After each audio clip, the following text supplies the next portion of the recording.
¿Qué es el miedo? ¿Se habían preguntado? ¿Cómo lo definirían? Si tú buscas miedo, la definición es muy interesante. El miedo es la sensación de angustia provocada por la presencia de un peligro, y aquí clave, real o imaginario. A veces son cosas que ni siquiera existen. Son cosas que nosotros proyectamos. El día de hoy vamos a hablar de cómo hacer las cosas, incluso con miedo, te puede llevar a resultados extraordinarios. Les quiero platicar un par de cosas que me han pasado en mi vida para que se proyecten ustedes. Esta conferencia no es de mí, es de ustedes. Simplemente se van a poder espejar en algunas cosas que yo he vivido, con algunas frases.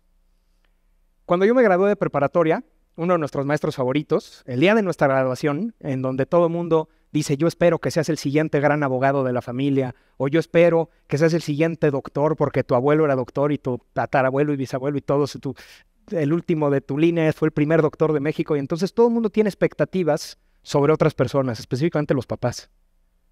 Y un maestro nos dijo esto, nos dijo, no espero nada de ustedes para poder esperarlo todo, que tengan el mundo abierto, que no necesiten cumplir las expectativas de alguien más. Y les voy a platicar de 3 amigos míos que hicieron las cosas de una manera distinta, con todo y miedo. Él es Manuel Marco, era el peor promedio de mi generación, tenía 4.7 de promedio, la mitad de las materias reprobadas, porque la verdad es que la escuela nunca fue lo suyo, y entonces sí se graduó de preparatoria, y ya cuando le tocaba entrar a universidad, decidió irse a India y aprender a tatuar con bambú. Entonces actualmente tiene un estudio de tatuajes, y es de mis amigos que más lana gana, dedicándose a lo que más le gusta. Él es Benito Guerra, campeón mundial de rallies, muy cuate mío también.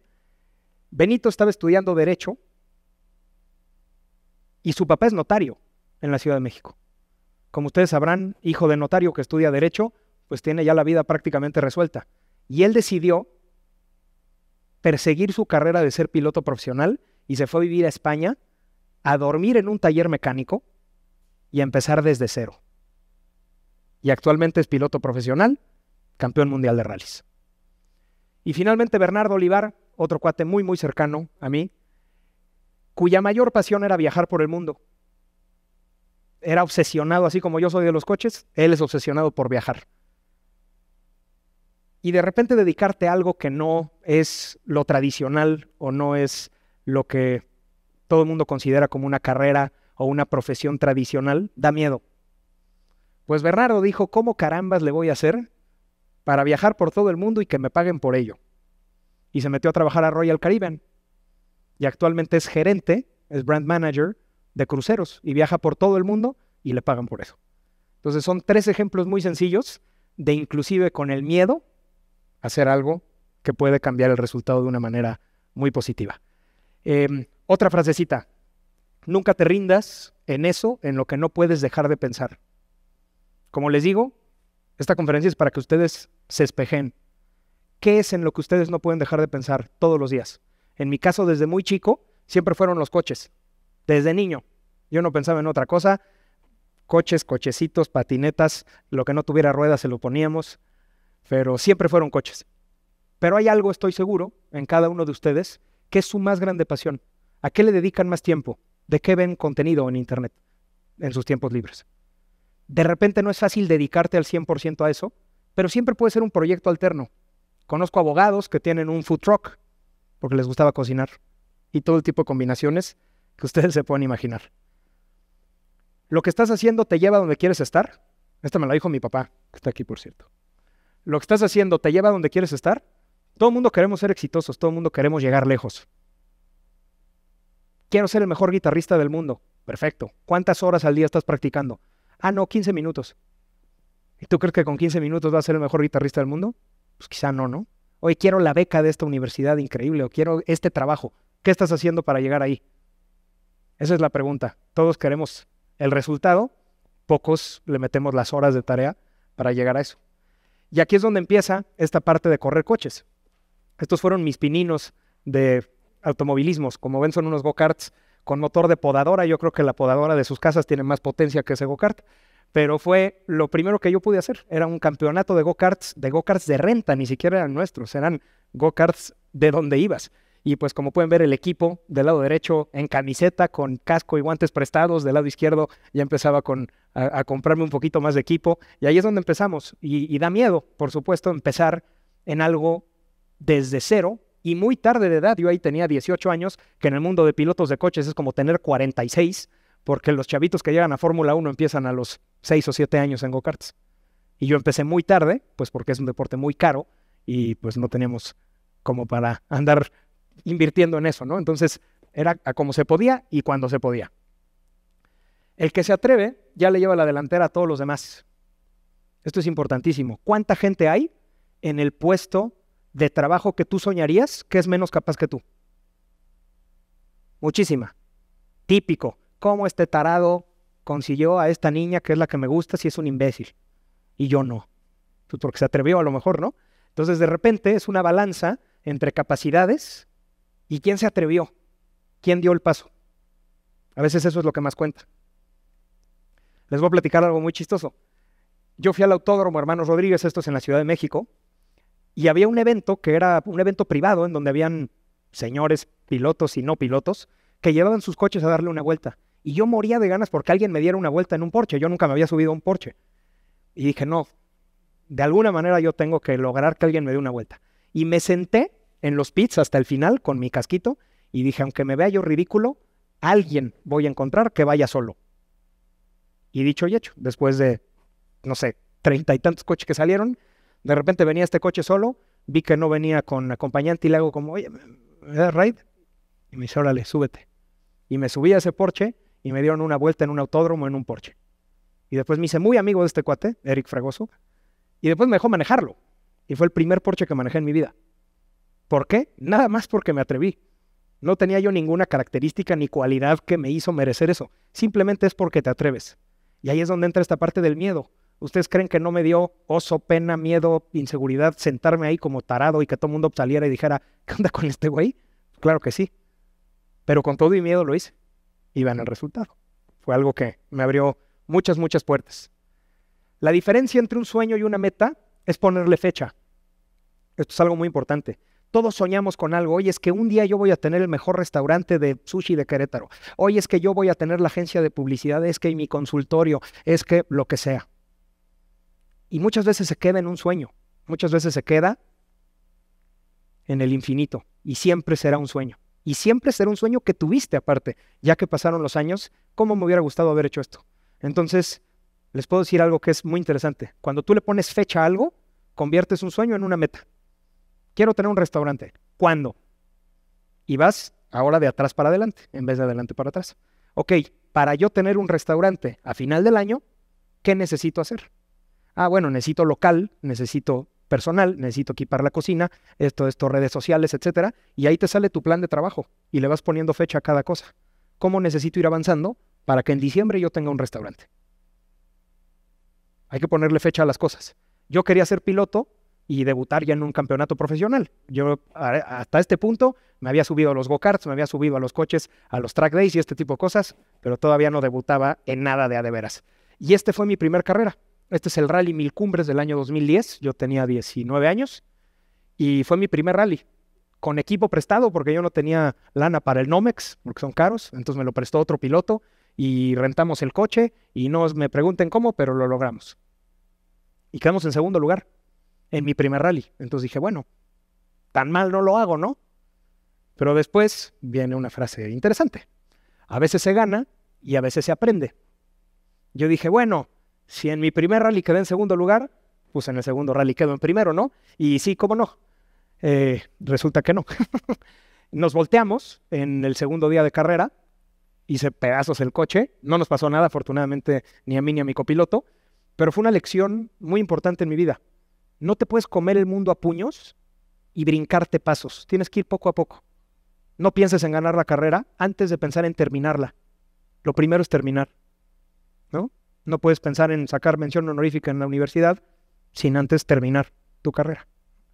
Entonces, a veces se gana y a veces se aprende. Y aquí es donde entra también ya un miedo mucho más literal. No es un miedo al qué pasará, sino es un miedo a me estoy volteando. Es un miedo a, perdí el control del coche, voy de salida y escucho cómo los cristales del coche se están reventando y es el ruido más fuerte que has escuchado en tu vida, y luego se detiene el coche y silencio sepulcral. Da miedo. Pero por ahí dicen que cuando algo te gusta más de lo que te da miedo, ya valió, ¿no? En la comodidad no hay recuerdos. ¿Qué pasa después de este choque? ¿Qué pasa después de viendo la línea narrativa de una historia de superhéroes? ¿Qué pasa cuando el superhéroe pierde sus poderes? ¿Qué pasa cuando Iron Man le quita el traje a Spider-Man y le dice, sin el traje tú no eres nadie, no lo mereces? Es este punto en donde decides si rendirte o no.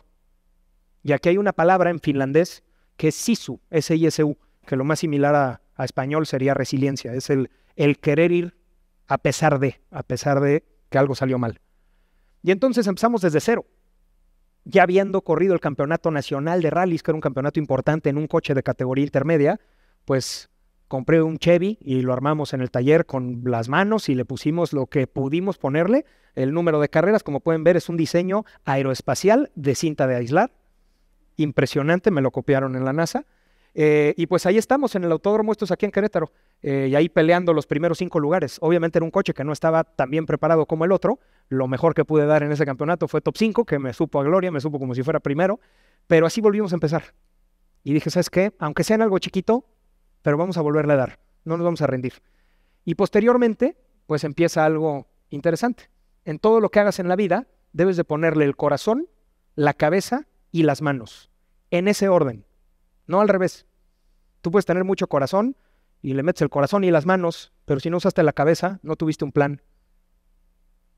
Si te quedaste en el plan y no metiste las manos, pues se queda todo en un sueño, como ya dijimos. Eventualmente consigo el apoyo para correr todo el campeonato nacional de rallies en el mismo coche que había volteado, por cierto. Lo arreglamos y con ese coche quedamos campeones nacionales en el año 2012, que fue el primer campeonato que corrí ya completo. Y les pongo estos dos logos porque ahí es donde viene de repente cómo darle la vuelta a un reto. Yo necesitaba un patrocinador, necesitaba lana para correr por lo menos la primera fecha. Ya con la primera fecha corrida y un buen resultado, es más fácil conseguir apoyo, pero ¿quién te va a apoyar en tu primera fecha si es la primera del año, ¿no? Entonces empecé a hacer llamadas, empecé a buscar quién me podía apoyar y resulta que la mamá de un conocido mío tenía una gasolinería y estaban haciendo un concurso de regalar un Jetta a los que cargaran gasolina. Y tenían algo de presupuesto para promocionar eso. Y pues yo no tenía que ofrecerle en ese entonces en temas de publicidad a ninguna marca. Pero sí conocía a los de Radar 107.5 y también conocía a los de Pro Magazine.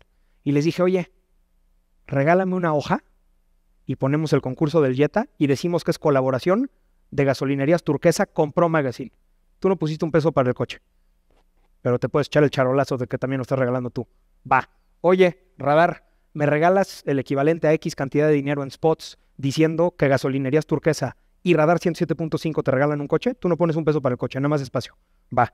Teniendo eso, llegué con la gasolinería y le dije, oye, la lana que ibas a usar en publicidad, dámela a mí y te consigo esto, que es más de lo que te hubieran comprado tu lana. Perfecto. Y así nada más conseguí el apoyo para mi primera carrera. Y eso, pues, es algo que hay que echarle coco, hay que echarle cabeza, ¿no? La suerte es cuando una oportunidad encuentra preparación. Seguramente a muchos de ustedes les pasa, a mí me ha pasado muchas veces, que todo el mundo me dice, qué suertudo eres? ¿Cómo te caen las oportunidades del cielo? Sí, ¿no? Resulta que siempre caes parado. O sea, hay mucha gente que le dicen eso constantemente. ¿Por qué? Porque es movida. La suerte es cuando una oportunidad encuentra preparación. Si no estás preparado y brinca una oportunidad, no la puedes agarrar. Y al revés también. Por más preparado que estés, si no buscas las oportunidades, ahí te quedaste. Ese campeonato del año 2012 que les digo que abrió muchas puertas, me permitió ya empezar a correr en autódromo, en pista. Estas son las 24 horas de México. Es una carrera con el formato de Le Mans, en donde son 24 horas seguidas de carrera entre 4 pilotos. Cada 4 horas más o menos, depende de la estrategia de paradas. Pueden ser 2 horas o 4 el cambio de parada. Durísima esta carrera. Y yo tenía miedo, porque yo nunca había corrido en pista. Yo había corrido rallies. Pero con todo y miedo, le dimos. Y eventualmente esto empieza a ser ya una bolita y un mindset de decir, con todo y miedo lo voy a hacer. Con todo y miedo lo voy a hacer. No es que no tenga. Sí tengo. Inseguridades, todos tenemos. Pero con todo y todo lo voy a hacer. ¿va? El día que dejes de aprender, que sea porque ya no estás aquí. Estamos hablando casi 10 años después de la foto anterior que les enseñé. Me tocó irme a Austin, a COTA, a ser instructor con Porsche. Terminé trabajando con mi marca favorita, con la marca con la que yo soñaba. Ahora soy piloto instructor de ellos y piloto de la carrera panamericana de Porsche. Y cuando llego a ser instructor en Austin, pues resulta que los pilotos de ahí me metían 2 segundos por vuelta. Que de nuevo, en el mundo de pilotos, 2 segundos por vuelta es como si te metieran media hora. 2 segundos es muchísimo, es la mitad de la recta. Y ahí hay 2 opciones. Decir, oye, voy a ser orgulloso, no voy a preguntar cómo me van a ellos a enseñar a mí si yo soy campeón de rallies, vengo de ser campeón en mi país. O te puedes tragar el orgullo y decir, oye, enséñame, ¿qué estás haciendo diferente tú que yo? Coachéame. Pero se necesita humildad para eso. Y cuesta trabajo porque en algo tan competitivo como las carreras o como cualquier deporte, es complicado que a tu rival le pidas un consejo. Pero si lo haces, vaya resultado tan espectacular que tienes. Me coacharon y estaba yo ya en los tiempos. Estaba yo entrando a una curva en cuarta cuando era en quinta. Y ya, eran pilotos que llevaban 400 vueltas en ese autódromo y yo llevaba mucho menos, ¿no? Entonces hay que ver eso.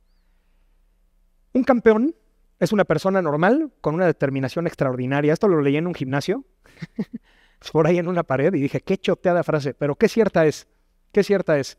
Realmente, quien es campeón, quien logró lo que nadie podía lograr, no es que tenga unas habilidades sobrehumanas. Hay un estudio de los reflejos de un campeón de Fórmula 1, son iguales a los de cualquier persona, no son sobrehumanos. No ven más allá que tú, no reaccionan antes que tú, simplemente tienen una determinación brutal para poder hacer las cosas como las necesitan hacer. Y aquí es donde vienen ya, pues, muchos años después los resultados. Afortunadamente quedamos campeones de la TC2000, esta del centro es campeones de la carrera panamericana con Porsche, que haber quedado campeón de la panamericana de mi categoría con mi marca favorita fue un sueño, y esta es la más reciente que es campeonato de turismos de resistencia, ¿no? Entonces ahí es donde viene esta parte, pues realmente interesante de hacer las cosas con miedo. Si volteas para atrás, en cualquiera de estas etapas que yo les platiqué, pues con el miedo ahí te hubieras quedado. Pero si le das hacia adelante pueden pasar cosas interesantísimas. Todos conocen al Chapulín Colorado.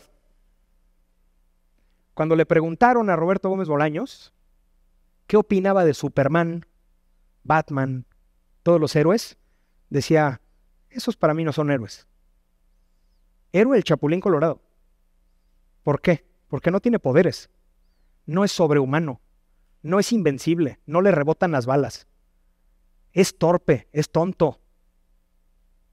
Pero hace las cosas con todo y miedo. Y dijo algo que me encantó. El heroísmo no consiste en carecer de miedo, sino en superarlo.